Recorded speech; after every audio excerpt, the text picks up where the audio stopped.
It's the freshest radio show in town. Feeling marvelous, I've been with Jerry Rouse. It's the freshest radio show in town. Feeling marvelous, I've been with Jerry Rouse. WCPT. WCPT. This the coldest boy show. You were getting the hour from 6 p.m. to 7. Chillin' with Lauren Cox and the man Marvelous. Shout out to Mr. Rouse and the Italian style. You what sports is the only politic. WCPT. WCPT. It's the freshest radio show in town. Feeling marvelous, I've been with Jerry Rouse. It's the freshest radio show in town. Feeling marvelous, I've been with Jerry Rouse. Welcome, everyone, to another edition of the Rewind Sports 60. We're streaming live on Facebook, broadcasting from the world's famous illustrious studios of WCPT, 820 AM in the beautiful, beautiful city of Chicago, in the frigid city of Chicago, in the outstanding neighborhood of Jefferson Park on Super Bowl Sunday, ladies and gentlemen. This is another edition of the Rewind Sports 60. And let's get right to it, ladies and gentlemen. You love him. He's the one. He's the only. He's not out on Madison Avenue hawking a cab or Uber. He's not at Wrigley Field in Lakeview area trying to see if he can get a ticket for the Cup games this season. No, he's not on the Dan Ryan at 35th Street outside a guaranteed rate to see if he can check out a Sox game. He's not even over at the United Center to see the Blackhawks or the Chicago Bulls. Ladies and gentlemen, he's in the studios. He's known as the Marvelous One. He's the one. He's the only. He's Dan Marble. What's up, Marble? Hey, Jerry, how you doing? I'm good. Are you okay? WCPT 820 AM. Hey, those of you that have 3-0 as your first square, hang in there for the first quarter of the Super Bowl. But now you can turn down the sound and turn us up. Yeah, turn us up for sure. The Super Bowl is on, and we got it on as well. We know you have it on, but Marvelous said it exactly right. You can keep the Super Bowl on your channel, your computer, your smartphone, whatever the case may be. But of course, you want to hear the volume on WCPT 820 AM for the fastest hour in sports conversation. And we have a show in store. Woo. But before we get into it, the Marvelous One, hey man, how you been handling this cold weather that we've been experiencing? Well, we were lucky. I mean, January wasn't that bad. And now, I guess the other shoe is turned, or whatever you want to call it, but this is not unusual. I remember 2 years ago we had the polar vortex at the end of January, and 10 years ago people were stranded on Lakeshore Drive on this week with 23 inches of snow. And if you want to go back further, January of 1967 was like unbelievable, 20 plus inches of snow. So it happens. I guess the solution is to not live here. Well, I mean, that is one solution, but you know what? There are other parts of the country that are experiencing, whether it's, the cold temperatures, the snow, and of course the East Coast, they're being bombarded. Yep. We know what happened in California all year long as far as the fires are concerned, the drought and the rain and everything. So, I mean, it depends. And, of course, you go down to Florida and you got to deal with all the hurricanes and, the Gulf Coast and all that stuff, Marvelous. So, you got to pick your poison, as they say, so to speak, right? Absolutely. Well, you can have hurricanes, you can have wildfires and volcanoes and earthquakes. So it's a little bit of everything from Mother Nature, but this is what we get. It is what we get, and this is what you get as well, ladies and gentlemen. Again, the fastest hour in sports conversation right here at WCPT 820 AM, the Rewind Sports 60, Jerry Riles, and of course, the Marvelous One, Dan Marver. That intro song you heard, it was from the 17th letter. Of course, he's known as Q, Quentin Demps, putting it together. He's obviously on assignment. His assignment is to watch the Super Bowl. And, of course, the beautiful, lovely, talented, and outstanding Lauren Cox as well. So it's just the two of us riding shotgun, handling business. And, ladies and gentlemen, if you want to tune in or give us a call to talk about our topic of conversation for the next hour, our number here is 773-763-9278, 773-763-WCPT, and it's our immediate number to get in contact with us if you want to respond to anything that we're discussing regarding a subject matter that was brought to my attention, Marvelous, and I saw the report, and I was literally blown away, and my mouth hit the floor. And it's an ABC News investigation report done by reporter Ryan Smith of ABC, of course.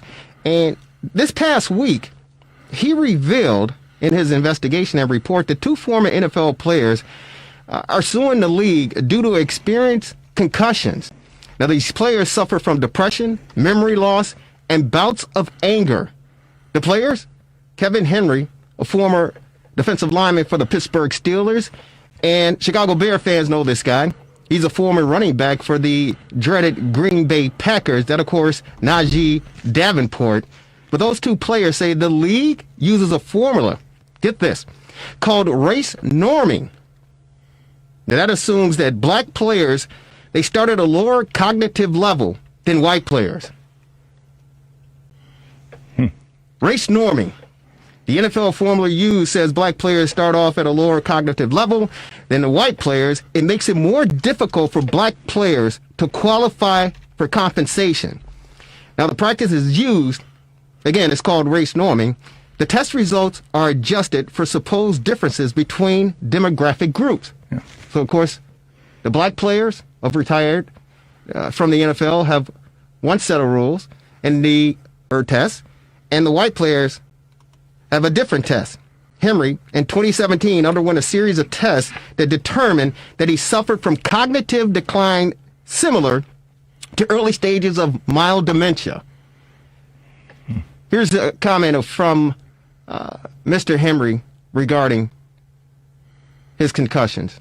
Football doesn't give you an expiration date. It just happens. You just expire. I've had 10 concussions or more, and that's not even common practice. After his time in the league, Kevin Henry says he began suffering from depression, memory loss, and bouts of anger. In 2017, he underwent a series of tests, a doctor determining that Henry was suffering from a cognitive decline consistent with mild dementia. So he submitted a claim to the landmark 2013 NFL Concussion Settlement Program. What was the result of the claim you filed?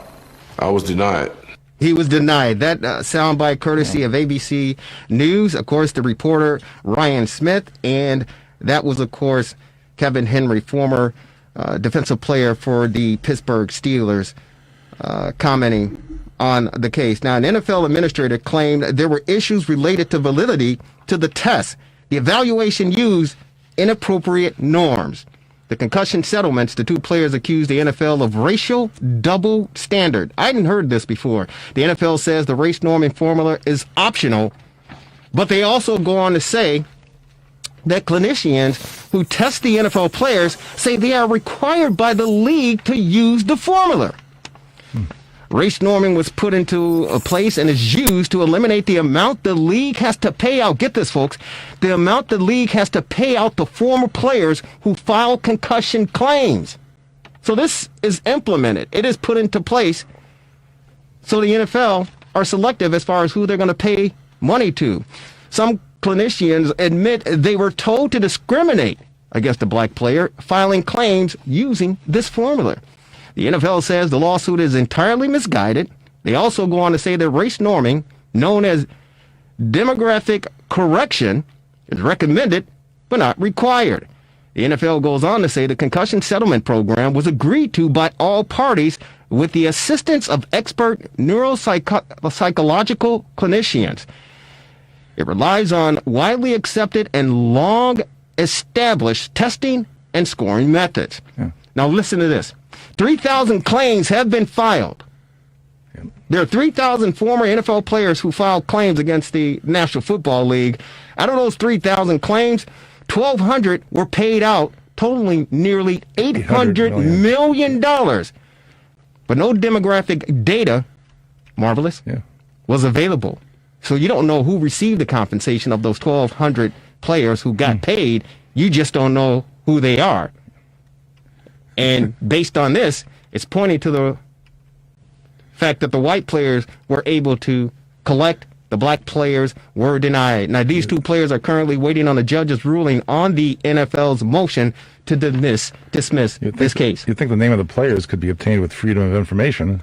You know, it's not like a secret document. Well, that's the point, though, Marvelous. This is an exclusive, independent investigation by ABC News and Ryan Smith. So he brought it out this past week. I believe the report came out on Thursday. So it's definitely going to gather legs and wings and take off. And you can believe there are going to be other players that get wind of this, and they're going to be filing lawsuits collectively against the NFL regarding this matter, because it's first of all, it's surprising to me that this sort of thing is put into place, race norming. It's unbelievable to me. Well, even Congress might get involved. Senator Ron Wyden of Oregon is apparently, he's saying that if ABC is reporting as true, the NFL has apparently pressured doctors to disqualify black former NFL players from benefits they earned, Wyden told ABC News. Shortchanging former players based on their race is both racist and rank hypocrisy. So maybe Congress will get involved too. Well, I'm sure Congress will probably get involved, but as far as doctors are concerned, we're pleased to join on our TRS60 hotline, ladies and gentlemen. He's a neuropsychological psychologist, and he is Dr. Charles Gooden, PhD. He's a professor at NSU's College of Psychology. His research interests include the neuropsychology and head injury, stroke and multiple sclerosis, neuropsychological and personality assessment, rehabilitation and community reintegration following brain injury, neuropsychology in childhood and in school settings, learning disabilities, hyperactivity, and general assessment. Dr. Charles Gooden, he was named the COP Professor of the Year. He's on our TR60 hotline. Doctor, welcome to the Rewind Sports 60 on this Super Bowl Sunday. How are you?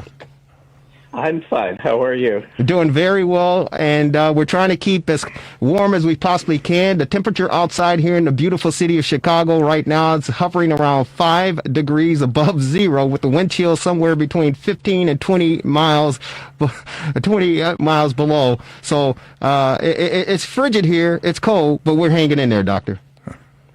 Yeah, well, we had the problem of dropping into the 50s recently. So please. We know what it feels like. No, 50 degrees is like it's like summertime here in Chicago. Are you kidding me? But we thank you for taking some time out and appreciate your time joining us on the Rewind Sports 60. And I had to reach out to you because you were quoted in the story that was released or published or broadcast this past week on ABC News, by the reporter Ryan Smith regarding this race norming. And I had to reach out to pick your brain, so to speak, and ask you to explain all this stuff that's going on, because there are a lot of people, I'm sure, listening to the Rewind Sports 60 who are unfamiliar with this race norming, and I'm sure there are probably some current players who are unaware and some former players. So can you kind of get us up to speed as far as everything that's transpired and what this race norming is all about? Yes, it's all been, unfortunately, very complicated, but race norming started actually many years ago for the opposite reason that it's being used in the current state, is when black individuals were being overdiagnosed with schizophrenia or brain damage or significant psychological impairments, because the norms that were being used for white populations were not appropriate for the black populations. So in order to correct that, this was led by black psychologists. They came up with the idea of developing alternate norms for these tests. So as a consequence, when this testing began with the NFL, apparently someone suggested that we should use different standards for each group. The problem is that the testing was never intended to be used the way the NFL was using it. These norms are only advisory. So I can look at the norms of an individual compared to black Americans, compared to white Americans, to young people, to old people, and then I make a clinical judgment based on that individual's history, education, achievements in life, and the like. But in this case, the NFL has given very rigid cutoffs. that doesn't allow for clinical judgment. So as a consequence, they are trying to use numbers to replace the judgment of the clinician because they didn't trust clinicians to fairly evaluate these players. So when the agreement was reached, the clinician was given in the document the option of using either the black or the white norms. And it became very obvious that using the black norms for black players and white norms for white players was very biased. And as a result, some of us, like myself, asked again to clarify that we did not have to use the black norms. And those norms also have other problems because of the way they were gathered and other issues related to them, which aren't important here. But when I started working with the settlement, the NFL, I was told, use the norms you think are the fairest. So I did. And when I did that, the people who supervised the settlement said, that's fine. And they pushed the clients through and said, yes, they're impaired. But when the NFL got to review it, their lawyers got to review it, they challenged cases where you use the general norms for everybody, but where the black norms would have made the person not qualify. They didn't care if you used the black norms and they still didn't qualify, or white, which norms if they didn't qualify at all. But in any case where there would be a difference, the NFL lawyers have challenged this. So when the NFL says you're allowed to use anything you want, they're not actually telling the truth. That it is possible that's the intention of the NFL itself, but it's certainly not the intention of their attorneys. They also challenged these results in the testing on a number of other reasons, which again, the person who supervises all this has approved what we did, but then the NFL challenges it in order to reduce the number of people who are allowed to be qualified for the settlement. I continue to use the same norms for everybody, but a lot of people felt pressured because they were being investigated just as I was when they didn't do it the way they really, apparently the lawyers really wanted us to do it. I said that I didn't care if they were going to investigate me. I was going to do it correctly or not at all. So that's how we got to where we are now. Well, congratulations to you, and thank you for standing your ground. And you know, you took an oath, I believe, and you know your ethics stood in place, and you stood your ground. So, congratulations to you. And we're on with Dr. Charles Golden. He is a neuropsychologist at Nova Southeastern University, joining us on the Rewind Sports 60. And our topic of conversation for the fastest hour in sports conversation is race norming in the NFL. Two former NFL players filed a lawsuit against the league, claiming that there is bias and discrimination in the testing regarding brain injuries and concussions. One thing that stood out regarding, and thank you so very much for clearing it up as best you can, because I know a lot of people are still kind of in a fog and still kind of confused as far as everything that's going on. But the one thing that you talked about was clinicians who were feeling the pressure from the NFL lawyers, and they were threatened to be investigated. What would the NFL and the lawyers be investigating regarding this matter? Well, they would be investigating whether you were appropriate for being a tester in this program. And for some people, the program has ended up paying a great deal of their income, as well as they could challenge your reputation, which that that you're not doing the testing correctly. There's something wrong with your approach to testing, and both economic and reputation are issues that affect a lot of people.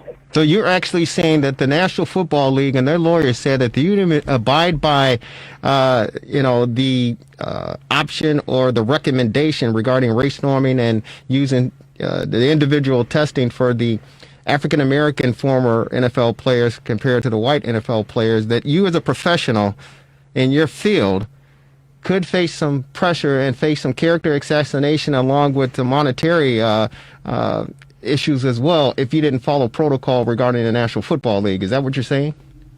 Those were the implications. No, but the people who actually supervised the settlement have always been very nice, and they bring back questions from the NFL lawyers. All of these questions have come through the NFL lawyers in most cases. There are some others that come through another group, but the impression has been that, again, since I got involved in this controversy, I have not had any referrals, but that's become complicated because we also have COVID going on, so it's hard to make a reasonable statement, although I was told by one of the attorneys involved that my name is no longer on the list of people who were approved to do testing. I don't know if that's true or not, but that's what I was told. Dr. Golden, this is Dan in the studio. Let me circle back a bit. You evaluated Mr. Davenport in 2019, correct? But you evaluated other players too. Is that not correct? Yes, we've been evaluating paper. We have been doing it for about 3 years. And so, as a result of your evaluation, you determined obviously that an individual such as Davenport was cognitively impaired, and that race norming was merely a recommendation. But you did not apply the full demographic correction, it sounds like, in the article. Does that sound about right? That's right. I treated everybody as if they were the same race. Gotcha. Okay. Hey, Doctor, were you surprised to see this race norming when you were asked to do the testing, and that there were two different tests, one for African-American former athletes and one for the Caucasian white athletes? Were you surprised when you saw this? Because me as a lay person, a media person, and someone following sports, I was surprised, to be honest with you. We're talking about 2021, and this sort of testing is implemented and put in place, and if you don't abide by it, you could suffer repercussions. Were you surprised when you saw this? Well, recognize that the same tests are used for everybody. It's just how they, for example, in the white population, a score of 10, to simplify this, might be seen as impaired. Whereas if you're black, you have to get a score of 7 or 8. You got to get a lower score before you're seen as impaired. The exact same test. It's just different thresholds that you have to meet in order to qualify as being impaired. So, yes, I was surprised at that, which is why I'd asked them the question of whether we had to use these norms, because I had questions about them. And again, I was told no. And as I said, the settlement people, both in Mr. Davenport's case, approved what I wrote and sent him through to be compensated. And the NFL is allowed one last time to object, and that's when their lawyers made that objection. Wow. So what's the next step? And it's interesting because, the former Pittsburgh Steeler defensive player, Kevin Henry said, hey, you know what? Listen, we're out there playing football just like the white guys. We get hit. They're not hitting us lesser because we're black or more because we're black. It's a car crash, every play. He said, we're getting hit hard. We're getting tackled the whole 9 yards, comparable and equal to our colleagues, our white, teammates and the opposition, yet they're tested differently. And I mean, that's a valid point because listen, concussions, they don't, it's like this virus, it doesn't select, hey, you know what? I'm going to take care of you because you're black. I'm going to make it more extensive because you're black. No. When you get hit upside the head playing, in my opinion, the greatest sport in the world, but the most violent and dangerous sport in the world, we've seen a lot of players who have suffered a lot in their daily life after leaving the game. And it's just surprising and appalling that the National Football League would put something in place like this and not just judge everyone equally and fairly. And it's very disappointing, to be honest with you. Any comments regarding your thoughts on the division as far as, concussions are concerned? Did we lose him? Oh, we must have lost him. Hey, Devin, if you can call him back, tell him I don't know what happened. We apologize to any of you out there listening. We were on with Dr. Charles Golden, Nova Southeastern University neuropsychologist, joining us on the Rewind Sports 60 to discuss former NFL players' race norming lawsuit that was just unveiled or just came publicly, ABC News, right, with a report this past week. The poor Brian guy, Smith. Poor guys in Fort Lauderdale, he said it was 50 degrees there. Yeah, well, I wish it was 50 degrees there. We're going to go commercial free, ladies and gentlemen. We want you to be a part of it. If you have any questions for yours truly, Jerry Riles, of course, the marvelous one, Dan Marver, please feel free to give us a call. Hey, Dr. Goldman, yeah, I was asking you, I said it was appalling and disappointing, because Kevin Henry said, hey, listen, you know what? Concussions, it's not selective. You get hit upside the head, and he said multiple times, 10, 12 times, he said not even including practice, and, life after football has been basically hell for him. There's no difference between being a black former professional football player and a white professional football player because you both suffer the same sort of injury. I just wanted to get your comments on what Mr. Henry had to say regarding that. I agree with Mr. Henry. I was very surprised that the NFL contested these cases. And I'm even more surprised after they made their statements publicly that you could use either set of norms and it didn't matter. And yet, that's exactly what we're arguing about here, is which set of norms we use. Where do you see this thing going from here moving forward? Well, of course, it's in court. It's going to be up to the judge. The law attorneys seem to think they have a strong case, but I'm not a lawyer, so I can't really comment on that. Sure. But I hope that it will go through the courts and that they will enforce the rules that say that it's up to the clinician to make the choice as to what the appropriate norms are. Yeah, we're going to have an attorney join us in a few minutes who are representing, actually, Mr. Henry and Najee Davenport. He'll be joining us momentarily to give us the update as far as the legalities are concerned. But, Doctor, we want to definitely thank you for taking some time out on the Super Bowl Sunday again for kind of explaining everything to our listening audience and explaining it to us. Any final questions before we let you go and watch the game? No. Thank you. Feel free to call anytime if you want to talk about this further. You got that right. It seems like we're going to be talking about this a lot more moving forward because I'm sure there are going to be a lot more athletes who are made aware of this and who will be jumping on the bandwagon, so to speak, because it's just, again, it's an unfortunate situation. It's appalling and it's disgraceful. We're talking 2021 and you got the NFL lawyers stepping in and say, hey, you know what? You have to use these tests because at the end of the day, it's all about money. And out of the 3,000 cases that were filed, 1,200 of them were paid out somewhere $800 million. Yet we don't know who those 1,200 players are. So you can believe I'm sure a lot more players are going to get wind of this and they're going to want to be a part of it. So, Doctor, thank you so very much. Enjoy the 50-degree temperatures down here in Florida and send some our way if you can, because we got the next 7 to 10 days. It's going to be below zero for the most part. But God bless you. Hang in there. Stay safe and sound. We'll talk to you down the road. You too. Thank you. Bye-bye. There you go.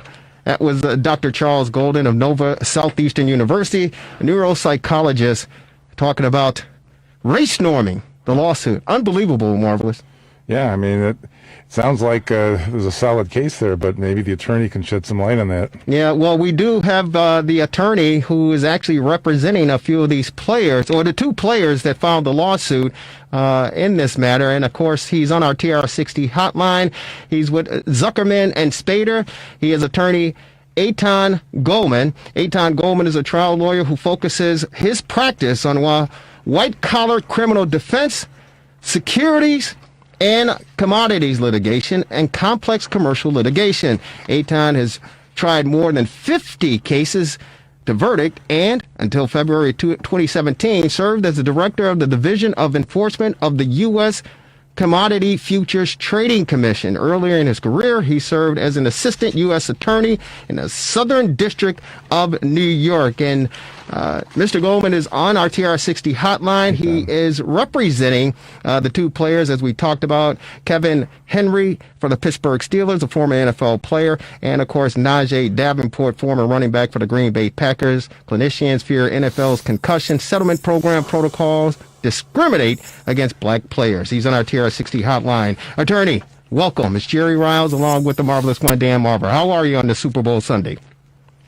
I'm doing good. Thank you for having me. Hey, thank you for taking some time out on this busy Sunday to join us to talk about this subject matter. We just had the Dr. Charles Goodman on, who actually handled the test. And the NFL said, you all know, I mean, that the NFL told them to stick with these race norming tests, the one for black individuals and the one for white individuals. And he asked, do I have to stick with it? And they told him no, but, so he didn't stick with it. But then once it got to the NFL, the lawyer stepped in and said, hey, you didn't follow, our advice as far as this race norming is concerned. You are representing these two athletes. Can you enlighten us as far as where we stand and the thoughts about this race norming, which is really surprising and alarming to a lot of folks because they simply didn't know about it? Yeah, and that's one of the really awful things about this is, the NFL says, well, everybody had a chance to opt out, and these players, agreed to this, and it was in the settlement, and the court approved it, and the Third Circuit approved it, and there were 80 written objections, and nobody objected to the race norming. And the reason for that is that nobody knew about the race norming. It wasn't in the settlement. There's a line in, small print in Exhibit 2 to the settlement that talked about the availability of demographic data. But then the NFL and class counsel did this guide, the BAP guide, in secret, which basically instructed doctors to use the full demographic norms, which means discriminating based on race, which means race norming. And, Dr. Golden, like some other doctors, decided not to do it. And while the NFL now is saying the doctors don't have to do it, they can use their own clinical discretion, that's just not true because the NFL appeals whenever the doctors don't use it and a black former player gets an award. So, they're on the one hand, they're saying, well, it's not us that's forcing them to, but they are challenging. I mean, they went and they appealed Naja's award and got it reversed by the special masters. So it's not really up to the doctor's clinical discretion. It's the NFL trying to save money by making it harder for African-American former players to recover from their damage. And these people, some of them are really profoundly disabled. No, there are a lot of them that are disabled. I know, Reeve Sorey, who played with the great late Walter Payton. He's an offensive lineman. Today, he's in a nursing home, and he's almost basically bedridden, and most of it due to his playing days in the National Football League. And we're talking about the 70s. And yeah. The luxuries that these players have today, they certainly didn't have that back in the 70s. And as you all know, these players were told, hey, you got an injury? You got a concussion? No, how many fingers you see? I see 2. When there's 3, they say, get your butt back out there. And now you're absolutely right. These players are suffering, whether it's from, mild dementia, whether it's from knee replacement or hips or whatever the case may be. They're suffering because of the game that they love, and it's appalling, it's disgraceful, and it's just sad and disappointing that the National Football League in 2021 would even have something like this in place black and white. That's almost like the Jim Crow, where, the water fountain. The black water fountain is over here, the white water fountain is over here. It's unbelievable that this is even implemented. And for doctors such as Dr. Charles Gooden to say, I'm going to stick to the, my game plan, my teaching and my education, and then to be, reprimanded. And he said some of these doctors are being investigated, if they don't go along with the protocol. It's unbelievable. It's truly unbelievable. Now, how did you and your law firm get in contact or get a hold of these two players, Kevin Henry and, of course, Najee Davenport, regarding this race norming lawsuit? Well, we represented some former players in the original lawsuits. A partner of mine represented Mike Webster, who's the Pittsburgh Steeler great, and just got to know some of the other lawyers. And then we heard about this, I don't know, about a year ago, and we really couldn't believe it was true. But we did some research, and it turns out that it is true. It's completely egregious. I mean, you talked about this being like Jim Crow. I mean, this is what Jim Crow looks like in 2021. It's not it's not big signs hanging on water fountains saying blacks can't drink here. It's this discrimination that's embedded in software. So you have two former players, one white, one black, same age, same gender, go in, take a test on a neuropsychologist office. They get the same exact raw score. Bell tells the white one, you've got dementia, here's some money. And they tell the black guy, you're just black. I mean, it is that simple and that egregious. It's unbelievable. It's unbelievable. Yeah, it really is. It makes your jaw drop when you hear about it. When I saw the report earlier this week, I couldn't believe it. I seriously couldn't believe it. And of course, the next day I had to give you a call to see your availability to come on to talk about this, because I was the investigation by ABC News, and congratulations to Ryan Smith on the work that he's done and put into this to reveal this. But I was just beside myself when I saw this, and I said, we certainly have to discuss this. So I appreciate yourself, Attorney Aidan Goldman, coming on to discuss this with our listening audience. Hey, Mr. Goldman, this is Dan in the studio. I'm looking at the complaint. Is this the one in the United States District Court for the Eastern District of Pennsylvania, Davenport and Henry versus the NFL? Is that the one that you're involved with? Or is there? Yeah. I mean, the concussion settlement was reached in the Eastern District of Pennsylvania, right? Like there were many different lawsuits for guys who had suffered concussions against the NFL, but then they all got consolidated as one class action before a judge in Philly, the Eastern District of Pennsylvania. So we brought a couple different matters last August.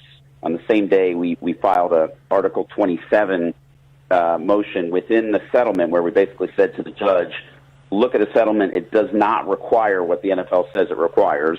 And then we also brought a 1981 lawsuit, and that's just the Civil Rights Act, saying that you can't discriminate against people.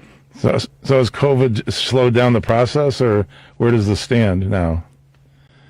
Well, the judge actually dismissed without prejudice our Article 27 motion, which we've appealed to the Third Circuit, and we're waiting to hear about that. And then the 1981 lawsuit, we've got a hearing, I think, in March. So it has been slowed by COVID, but, the wheels of justice are continuing to grind, even if kind of slowly. Yeah. Do you see more players getting involved with this? Because, again, I'm sure there are a lot of them who are unaware. And we know some former players. We have one here, Quentin Demps, who's a part of our broadcast team. He's not here, of course, today, but he played in the league for 10 years. And I'm sure he's got some issues. I know some other former players who played on the '85 Bears team who, some are doing well, remarkably, but others are still, they're suffering. Jim McMahon, we know, won a suit regarding concussions from the league, and maybe he was one of the 1,200 people out of the 3,000 that got compensation for this. Do you know anything about that?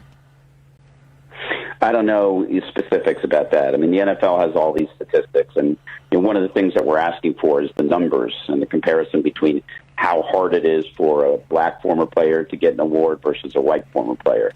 And I think you're right about former players. I don't think they had any idea that this is how the settlement was going to be interpreted by the NFL, because I've talked to a bunch of former players, and to a man, black or white, they say they never would have, voted for this. They never would have agreed to the settlement if they knew that it was going to be implemented in this discriminatory way. Well, that's part of the defense for the NFL. They're saying that all sides agree to this. Yeah, well, that's not true. All sides agreed to the settlement.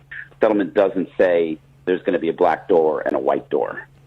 I'm sure it doesn't. If they had said that out front, this settlement never would have been approved by the players. Yeah, I'm sure that's the case as well. And they just wanted to,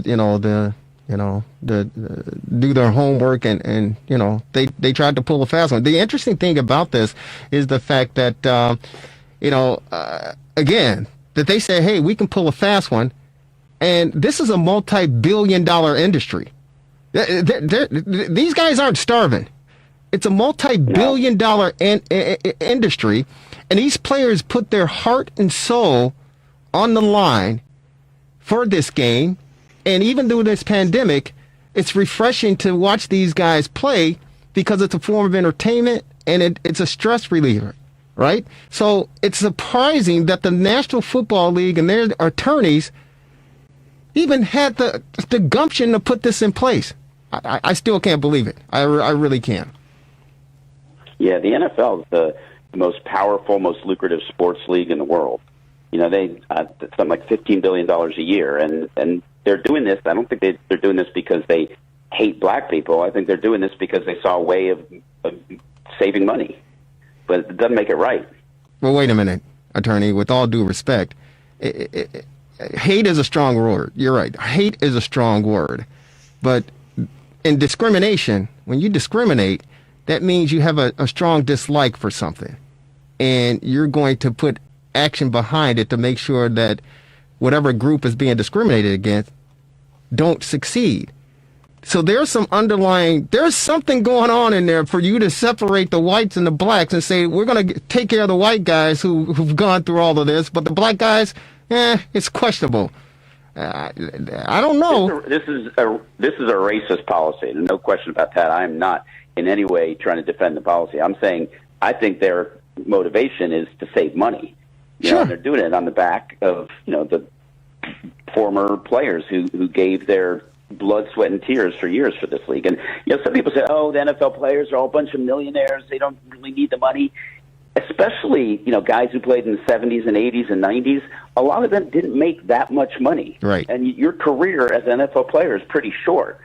So these guys, it's not like they're rolling it. I mean, they need the money, and some of them are just so disabled they can't even, work a job. They can't even provide for their families. So these are not huge awards that they're asking for. This is stuff that they really need in order to be able to lead, lives with dignity. That's exactly right. And again, I talked about former Chicago Bear lineman Reeve Sori, who more or less is bedridden, and he's been that way for multiple years, and most of it is due to playing in the National Football League. So I certainly hear what you're saying, and I agree with you, Doc. Attorney, thank you again for taking time out, joining us to explain a little bit more. Where do we go from here?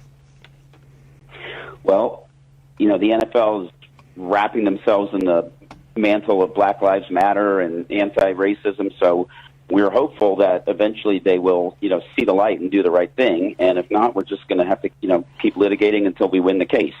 We've got a status conference in March before the judge on our Civil Rights Act, so hopefully that'll go well.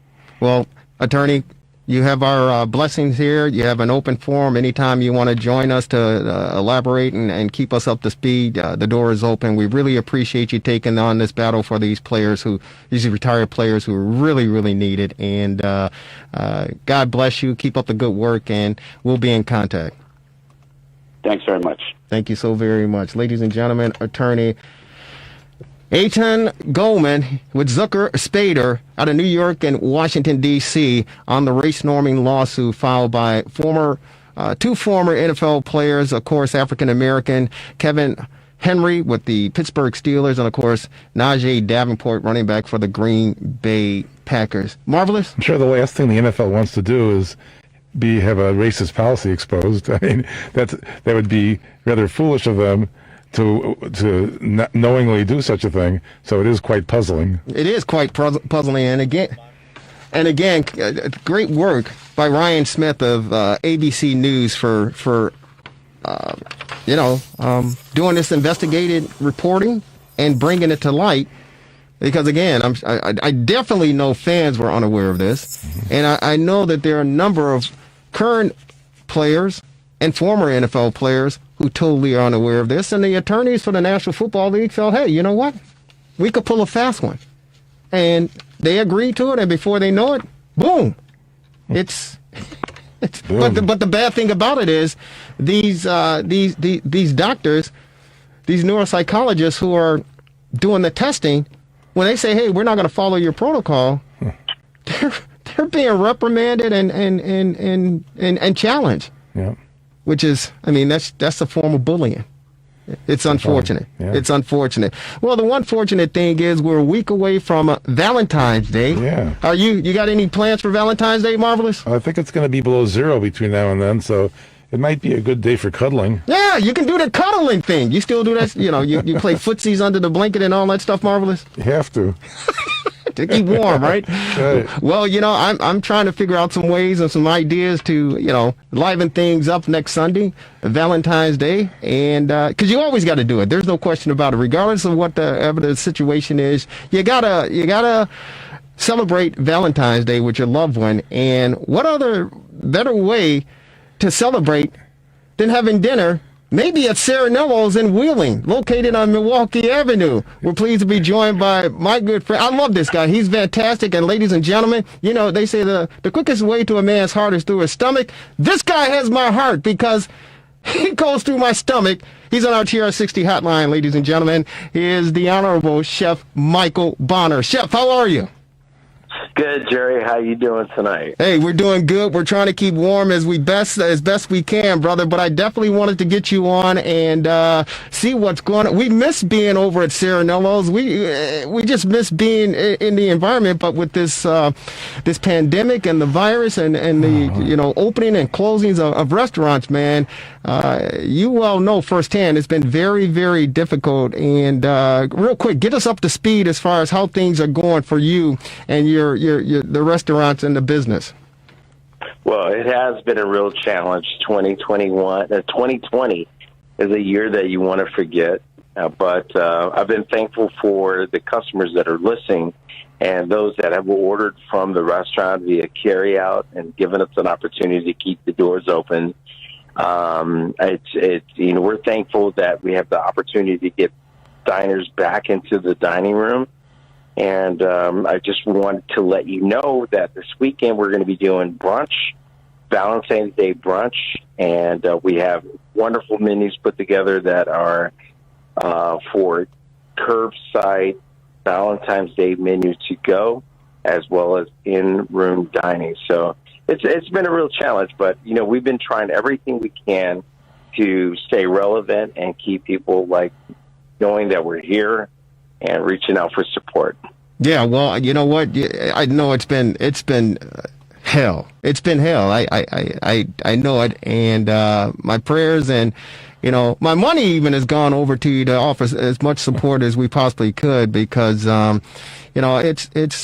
it's just been very, very challenging and very demanding. But the good thing about it is the fact that you keep rolling. This is what Chicago is all about. This is what, the Windy City and the neighboring towns are all about, Chef. You roll up your sleeves and, you put your hard hat on, you get your lunch pail and you go to work. And you and your team have certainly done that. And, better days are on the horizon and the light is at the end of the tunnel, I truly believe. But share with us a little bit more about the brunch and what people can expect, being a part of that. And, of course, the great Valentine's Day dinner next Sunday. Well, thank you for saying that. We are trying our best to stay relevant, and we're putting our head down every day to make it work. But specifically with the brunch, we're doing a Valentine's Day brunch with roses and an opportunity for everyone to get back into the relaxing mode and enjoying themselves in the restaurant, enjoying themselves for a Valentine's Day lazy Sunday. And we also are offering an opportunity for people to, have the curbside menu that has lobster, filet, and, different other things that we have going. And we just want people to realize that the restaurant community is there for them to be able to enjoy themselves. And hopefully we love to get them back into the restaurant as they are comfortable, or, their comfort level allows them to be. But at the same time, if they don't want to come back in the restaurant and enjoy the indoor dining, they can come into or order curbside carryout. Hey, this is Dan in the studio. I assume with social distancing, you'll have some space limitations. I guess we better get our reservations in pretty quick, huh? Very quick. But we're taking precautions. I mean, we are spacing tables. Also, we're just not allowing too many people in the room so that people feel safe coming back into the restaurant.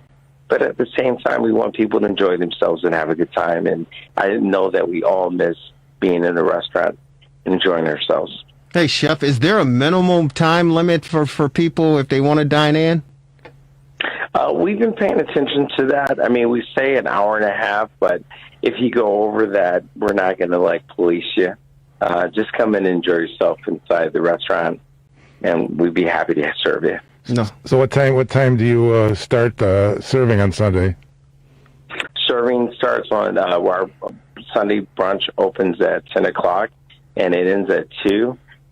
We are accepting carry-out orders for curbside for the menu that we put together with the filet medallions and the lobster ravioli. You can pick those up starting Thursday, Friday, as well as Saturday. And in-room dining, you can come in. Restaurant opens at 11 o'clock, and we close at 8 o'clock on Sunday. And Chef Michael Bono at Serenello's, let us entertain you in Wheeling. Real quick, you've incorporated or added some pizza into your dining. Is that accurate? Yes, I'm glad that you mentioned that. We have, since the pandemic, opened another pizza concept called B Square. And it's a Detroit-style pizza that we're doing in the restaurant that features that classic square, crusty corners, airy leg, crispy crust. And you can order it for delivery out of the restaurant, B Square Pizzeria. No, it sounds good, brother, and I definitely want to get my hands on one of those things as well, for sure. Right, Marvelous? Yeah, better call in quick to get my reservation. So that's a great segue. If people want to make their reservations to dine in for Valentine's Day or any other day, Chef, what do they need to do? How do they find you? Well, 2 things. One, for B Square, just go online. We're available on Open Table as well as Talk. If you are interested in ordering or making a reservation for the restaurant, visit our website at serenellos.com or Open Table, or just call the restaurant directly, and we'd be happy to take or make your reservation there. And happy Valentine's Day. I'm looking forward to a great week, even though it's cold. I heard the cuddle week with the temperatures out there. I'm in line with that, along with a piece of good crusty Italian bread and some red sauce Italian. Yeah, Marvelous going to be cuddling up underneath the sheets with his beautiful wife, and he's going to be munching on some Detroit-style pizza. No, I'm going to Serenello's now. To heck with that. There you go. And what's that number again, Chef, for people to call in and make their reservations? Yeah, that's 678. I'm sorry. No, it's 847-773-3861. That's Serenello's Restaurant. Sounds good. Hey, and real quick before we say goodbye, have you been able to bring most of your staff back? I know, it's been trying times and challenging for them as well. Have you been able to bring most of their folks back? We have. We are about 40% of our capacity right now. And we've got about 40% of our staff back on staff. And it's like putting the band back together again, and we're happy about that. So, yes. Well, we're moving in the right direction. Well, God bless you, brother, and keep it up and keep going. And if it was easy, as you all know, everybody would be doing it, man. But stay safe. We love you, love your team, and we love the food over there. And we'll certainly be in contact, Chef. All right, Jerry. Have a good night. You too. Take care. Stay safe, and get some pizzas out there, brother. All right, my man. Take care. That's Chef Michael Bono on our TR60 hotline. Sarah Nellos. Yeah. That's the place to be, man. Go ahead, Marvelous, jump in. I forgot to Don't be afraid. I forgot to ask the price. Well, if you go you go online, you can certainly find the price. There's certainly find the price. Hey, it's the fastest hour in sports conversation, ladies and gentlemen. If you miss any portion of this broadcast, you can check us out on Facebook. You can check us out on the rewindsports60.com. And, of course, on Wednesdays in the northern suburbs on Comcast Access, Channel 17, Channel 19, Channel 35 at 7 p.m. sharp. Any closing thoughts, Marvelous? No, you can turn the volume back up. The GOAT is performing his magic again today with 2 minutes to go in the half. Yeah, well, the Kansas City Chiefs get the ball in the second half, and you know what happened last year. That's right. Mahomes, talk about magic, man. He brought the magic out in the second half, and, of course, wins the Super Bowl as well as the MVP title. Ladies and gentlemen, enjoy the Super Bowl. Enjoy your rest of your evening. Enjoy the week. Stay warm. We love you. Hang in there. Thanks to our esteemed executive producer. He gets an E. Executive producer, Devin Tingle. Ladies and gentlemen, it's another edition of the Rewind Sports 60. Take care. Have a good one. We'll talk to you next week. Goodbye, everybody.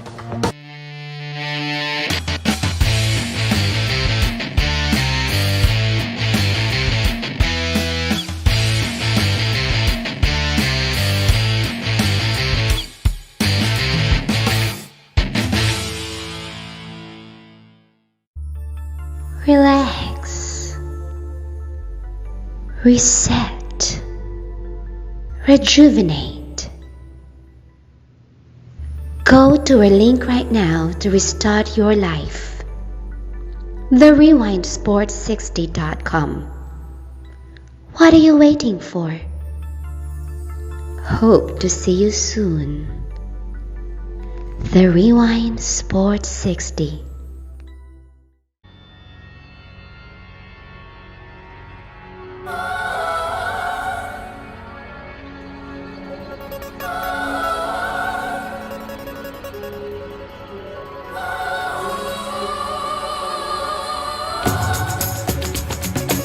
Welcome, everyone, to another edition of the Sports Medicine Update, a weekly podcast with yours truly, Jerry Riles, and the Honorable Dr. Chad Padromas. Dr. Chad Padromas is the orthopedic surgeon at Illinois Sports Medicine and Orthopedic Centers here in Chicago, and Glenview, and in Naples.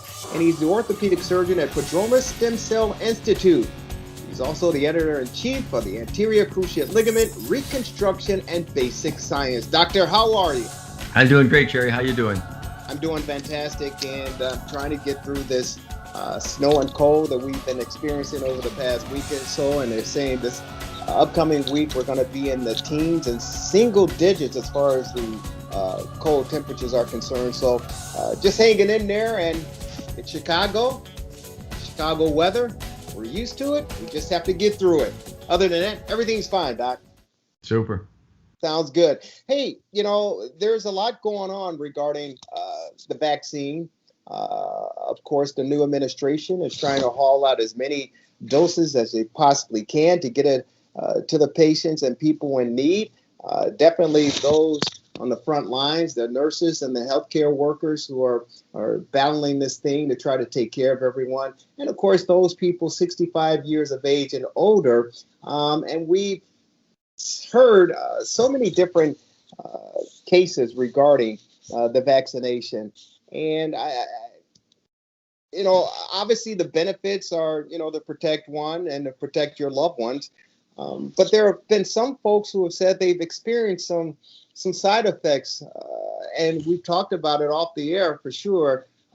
May he rest in peace, and condolences go out to his family and his loved ones and the Atlanta Braves and Milwaukee organization as far as baseball is concerned. But Hank Aaron, after he got the vaccination, days later, 2 weeks or so, he's no longer with us. Cause of death was, natural causes.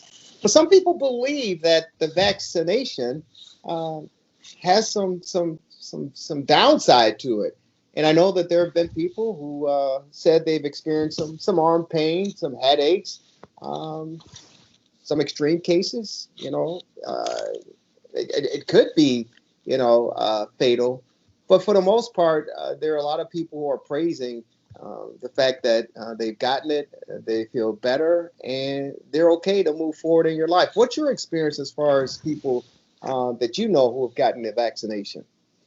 So I'm part of a thing called the C19 study group. Because I've published papers in this space, I was honored to be invited to join this group. It's a couple hundred of the smartest people there are, virologists, epidemiologists, infectious disease doctors, and others. So on a daily basis, I'm going through 30 or 40 messages in this regard. And so clearly, the vaccine's a wonderful thing. It's going to be the way out of the pandemic. And we need to get it rolled out as quickly as we can. But, as with all good things, it is not without its side effects, complications. And so, it's interesting, unfortunate.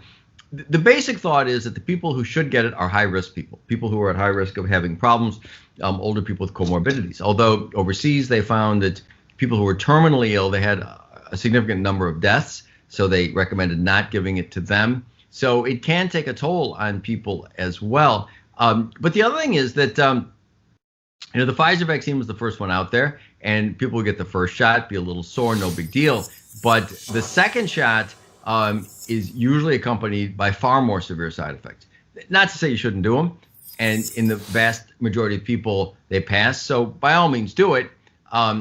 Although it's good for people to be prepared that they might be pretty miserable for, a day or two.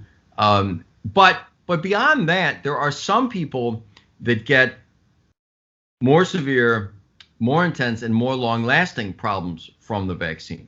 And again, doesn't mean don't do it. By all means, do it. But recognizing these things, it would be nice to figure out a way to treat people who have them. So there's one intensivist who's part of the study group who has found people that get a chronic inflammatory problem. She calls it SIRS, an inflammatory response syndrome, and recommends people taking Tylenol, a non-steroidal anti-inflammatory drug like Aleve and acetaminophen, and a non-sedating antihistamine like Claritin before, during, and after, and said that greatly mitigates it. So that can be useful. But in addition to that, there are people who get pretty severe and persisting musculoskeletal problems that have been noted. Now, it's fairly new. What is the incidence? We don't know. I have a friend who's an emergency doctor at a big hospital downtown who said she's seen a number of people with elbow problems on the same arm as the shoulder afterwards. And one such person is actually a personal friend, a middle-aged woman who called and said that several weeks after getting the first of the injections, which is not usually the one that's very severe, she got severe and unremitting pain in the elbow of the same arm. So it was in the elbow and radiated partway down the forearm. And I know her well. She's stoic. She's tough, not the kind of person to complain. And she said she was losing sleep and was at her wit's end, and it was driving her crazy. She'd taken medications, hadn't helped. So I've talked here and there on these podcasts before about what is often called low-level laser therapy, also called photobiomodulation, cold laser. And so what this is light therapy, where laser light that is powered below the level at which lasers produce heat. So people know there are cutting lasers, and you can get face peels, and you can do all kinds of stuff with lasers. So if you power the lasers much lower, maybe 100 milliwatts as opposed to 3 or 4 or 5 watts, laser light is picked up by the mitochondria in your cells and by a molecule called cytochrome C oxidase, and it catalyzes that molecule. It's an enzyme. It produces more energy, increases blood flow, and there's a lot more that it does, and a lot of it that we're not even sure, we're still figuring out. But the bottom line is it can have remarkable healing properties. So we have a machine like this. We write papers about it. It is our go-to treatment for people with back pain, neck pain. My wife, Marilyn, is a dentist, uses it for TMJ pain, which is her specialty. And it involves putting little pads on the skin, and there are laser diodes that attach to it. And you sit there for 20 minutes while the light bathes the area. There's no heat, no pain, no side effects. You can't feel it. It isn't covered by insurance, but it's pretty cheap, $50-$60 a treatment, and it works immediately, so you can tell right away. So we use it on people with back pain, neck pain. I have an NFL player who came to me He actually came to me for PRP for his Achilles tendon, which I did. But prior to doing that, we did the laser treatment, which helped him a lot. And you did it before and you did it afterwards. So it's a real thing. So when she came to me and said she had that, I said, I don't know if the laser would be helpful for that, but it immediately popped to mind because, this isn't the kind of thing I do PRP for or really had anything to offer. So I said, why don't we try? Nothing to lose, really. So we did a treatment. Our physical therapist does it in our office. I did it at no charge because I really didn't know if it was going to be helpful. And she, after the one treatment, which was a half hour, immediately afterwards, she was about 20% better. By the next day, she was 40, 50% better. This was on a Friday, this was last week. So she had one on Friday and Saturday and Monday and Tuesday. And she got a little better each time. After the Tuesday one, she said she was 90% better. She was ecstatic because she had been suffering so much and her suffering was so greatly alleviated. She left out of town Tuesday. Actually, I just talked to her. So this is 3 days later. And she said she's still the same. She's still, a little twinge, but not even close to what it was before. She's very happy. Now, the question is, I don't think it's a placebo effect because, she had this for 3 weeks nonstop. And immediately upon doing the treatment, she got better. So I'm sure it's a real effect. The question is, how many people could it help? So what I'm intending to do is recruit people for a study. And so I would do people for what we call a phase 1 study, maybe 10 people, I'm not sure, that I would treat at no charge and see how often it helps people. Because this treatment, it's safe and it's cheap. It's not as available as I'd like because there aren't many people that have that many of these machines, but they're out there. And we've got a very high quality one from Germany. There are other ones that are less powerful that might do the same thing. They could be tried. A lot of chiropractors use them, for example.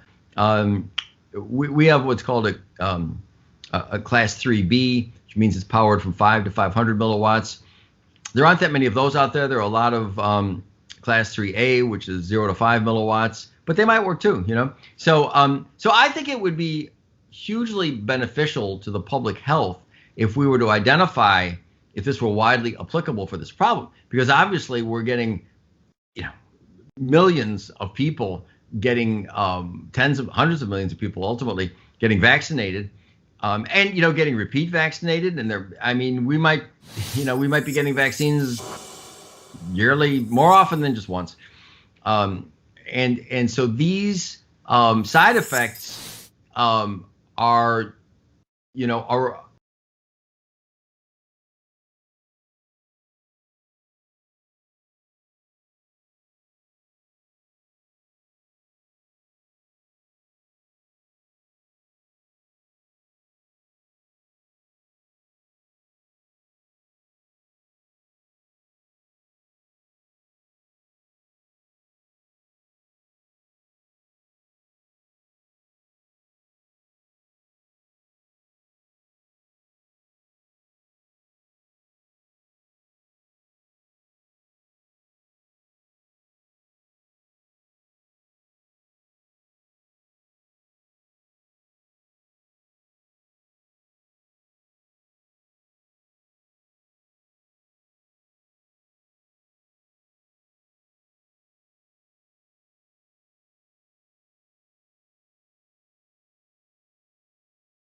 Welcome, everyone, to another edition of the Sports Medicine Update, a weekly podcast by yours truly, Jerry Riles, and the Honorable Dr. Chad Padromas. Dr. Padromas is an orthopedic surgeon at Illinois Sports Medicine and Orthopedic Centers in Chicago, Glenview, and in Naples, and an orthopedic surgeon at Padromas Stem Cell Institute. He's also the editor-in-chief of the Anterior Cruciate Ligament, Reconstruction, and Basic Science. Doctor, welcome.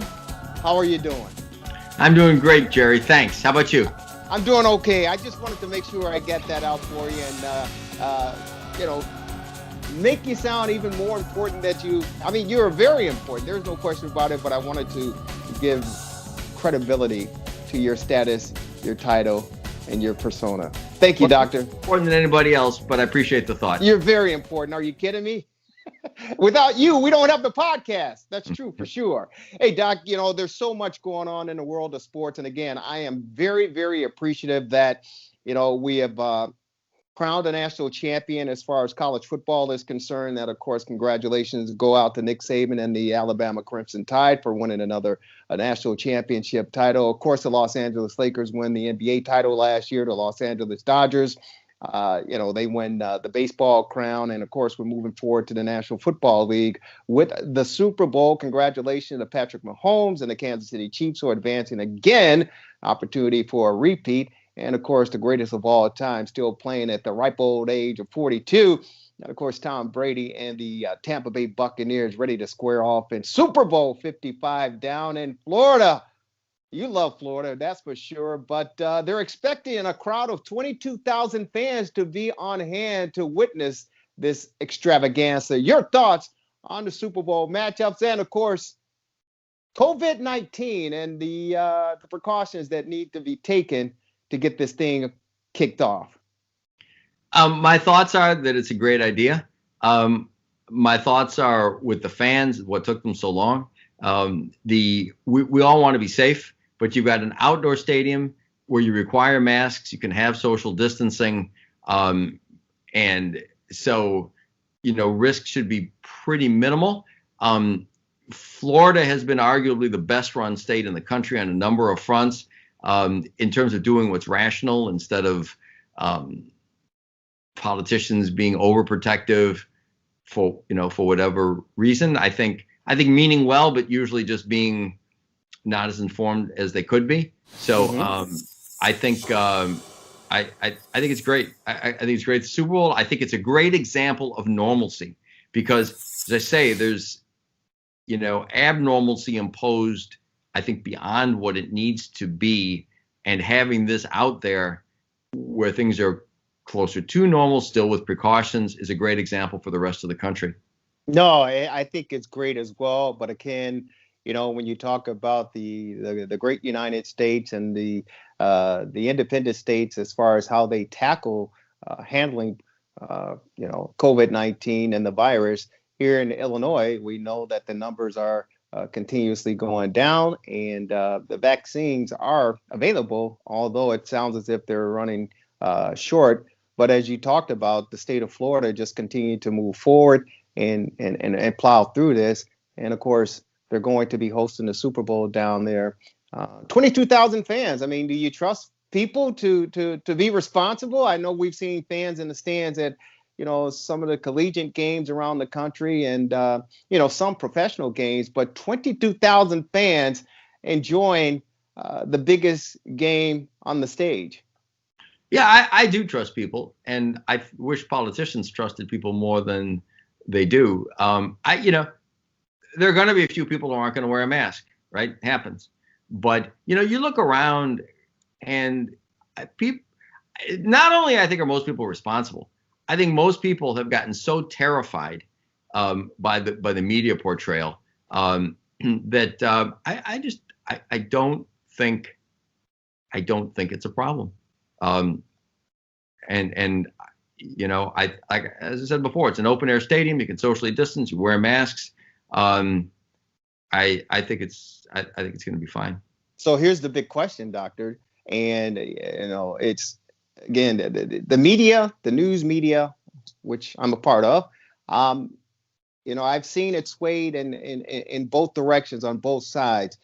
with this new variant that's hit the United States from the UK, now out of South Africa, saying it's more contagious, and the social distancing that we're practicing now, minimum 6 feet, that with this new variant, this new strand, that we may have to take more precaution, i.e. double masking.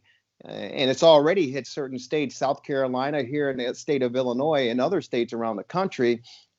Do you see that being somewhat of a problem by next week when we get to the Super Bowl, that it may have to have a little bit more focus and attention placed on it? So, Jerry, I don't. I could be wrong. And obviously, I hope it's not a big problem. But this is just one more in a continuous stream of items about new things that purport to say that things are going to be horrible. And so far, they've turned out not to be.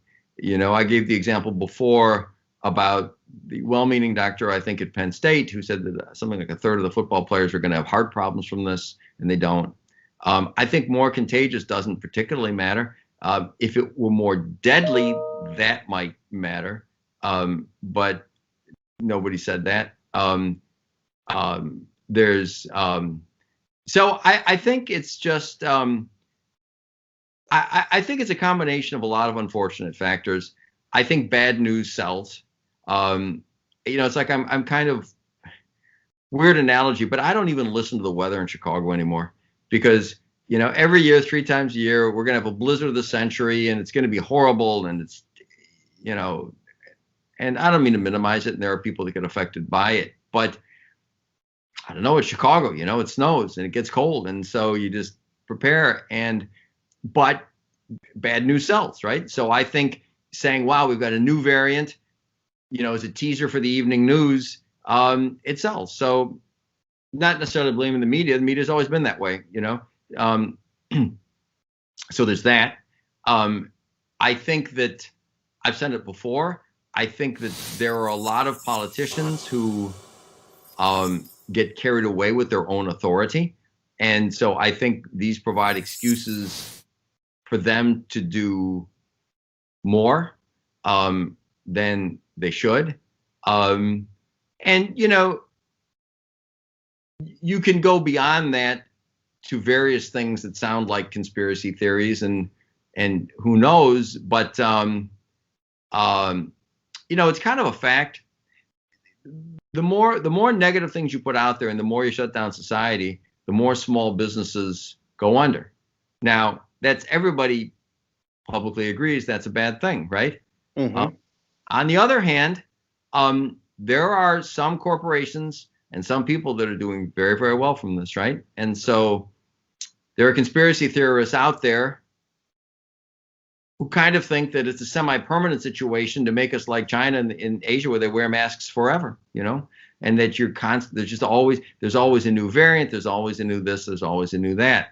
So the history of this thing has been so egregious and so horrific, as I mentioned last time, with overstating the death, starting with Neil Ferguson at Imperial College and his terrible track record on models, and then applying a bad model to this. So I haven't seen anything that leads me to think that things are going to be significantly worse as a result of this variant. I mean, and going back and not to be too long-winded here, but there are real consequences to alarmism. I brought up about poor Governor Cuomo of New York. I'm sure he's a nice man, and I'm sure he loves his constituents, but his action to force people out of hospitals into nursing homes, everybody agrees, I think, resulted in many, many unnecessary deaths. Now, I'm not saying I think his action did that. I don't necessarily blame him. I certainly don't blame his motives. But think about this. Why did he do that? He did that because people were estimating that the hospitals were going to be so overwhelmed, we'd have no respirators and no ICU beds, that you had to clear the hospitals in advance of it. Well, it turned out to be not even close to being true, right? They brought that Jacob Javits ship in and all this, and they had more than enough. President Trump, love him or hate him, made it a point to get enough ventilators, and nobody's been short of ventilators, So there are Democrats, Republicans working together. But my point is just this. You can just say, well, better to be overly cautious, but alarmism has definite consequences. So alarmism in that case, false alarmism, resulted clearly in thousands of deaths. Not questioning anybody's motives, but it did.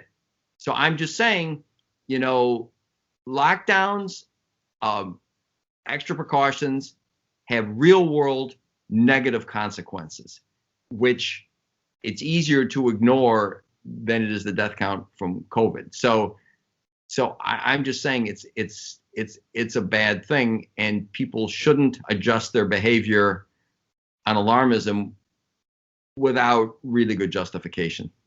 No, and I certainly agree with that, Doc. I think it needs to be justified as far as why we as a society do what we do, to the defense of those. Because here's the real issue from my perspective. This is something almost paramount that we've never seen or experienced in our lifetime, and that includes our leaders. As high as the Washington D.C. is concerned, to local leaders, to the storefront and the entrepreneur, business owners. This is something that we've never seen before and something we haven't experienced before. So for me, it's kind of learn by trial and error and learn on the job, so to speak, because there was points in time a year ago at this time where it was looked upon as, it's just a little virus like the flu. It'll be gone within a matter of, weeks to months. By the time the temperature raises, it'll be gone. To leaders saying you don't need to wear a mask, to now in January of 2021, they're talking about double masks. So I think it was hit and miss for everyone involved, including the average layperson, the average citizen, because we just simply didn't know.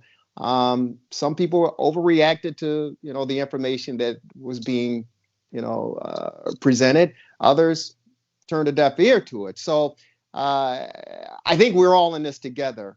And for me, the best case scenario is to maybe play it to the safe side, because we simply don't know. And I kind of compare it to the AIDS epidemic back in the late 80s and early 90s, when it first ran rampant in this country and around the world. We didn't know, and there were some false prejudgments and accusations and all sorts of things, conspiracy theories that evolved from that. But we learned over time to let science do its job and let the experts do their job. And we got a control and got hold of it, and it's under control, and we found a solution for it. So I kind of apply it to the same of what we're going through today. And I'd rather be safe than sorry, as they say. And you cannot question the more than 400,000 people. Boy, I guess you can, but the more than 400,000 people that have died from this virus. Whether you believe the number and the cause is another concern, but as of now, we're on a record of reaching 450,000 people to die from this. So for me, and again, I applaud those in the sports world that we were able to watch from collegiate sports to professional sports on weekends to take our minds off of this. But I would not want to be in the shoes of these experts and these scientists, because they truly, in my opinion, don't have the answer as well. And they're learning just like we are as we go.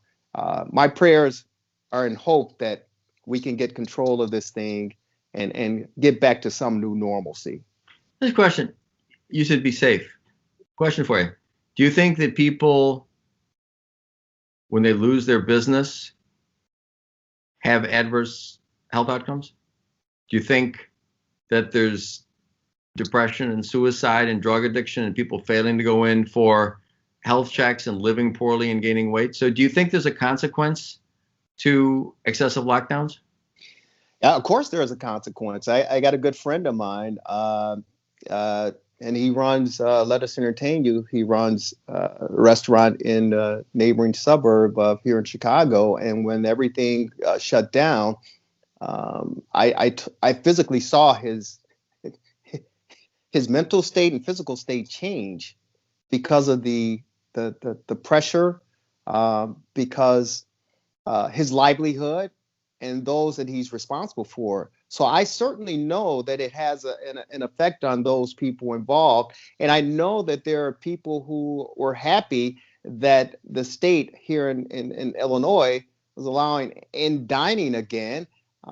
There were employees crying that they were able to get back to work. So I know the effects that it has, but I also know those individuals who won't be saying hello to family members or friends because they didn't listen to the warning signs, and that individual is no longer with us. There's a family down in Texas ignored the warning signs and everything of the virus, and 7 members, they had a party, and 7 of those family members succumbed to COVID-19 and the virus and are no longer here. So it's a double-edged sword, in my opinion, and it's almost a crapshoot or a roll of the dice. How do you approach it? How do you tackle it? I think the NBA did a fantastic job last year by having the bubble and staying strict and stern on the players' comings and goings.